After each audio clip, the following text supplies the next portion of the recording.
Automatically, when you are facing problems like this, what you have to do to fix this problem is by using the common method.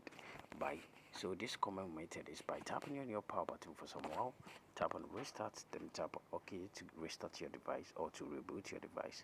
When you restart or reboot your device and this problem is not fixing, what you have to do is to go to your phone menu and try to search for your phone settings. So when you find your phone settings, what you have to do is to just tap on it to open it.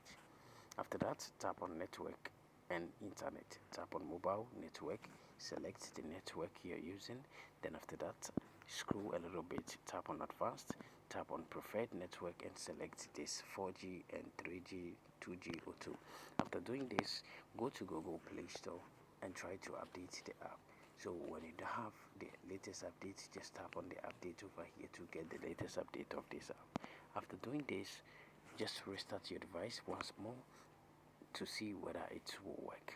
So when it's still not working, what you have to do is to search for the app, then you tap on it for some while, then tap over here. When you get to the app info, tap on force stop, tap on OK, tap on storage and cache. Then after that, what you have to do is to tap on a clear cache. Go back, and sometimes you have to also tap on permissions to check the permissions whether all is allowed. When it's not allowed, you have to allow it. After that, you go back, then you tap on notifications.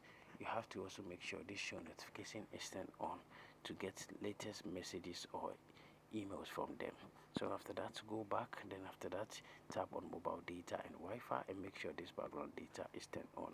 After doing this, what you have to do is to tap on your phone power button for some while, tap on restart to restart your device, and this problem is going to get fixed. Thank you for watching this video.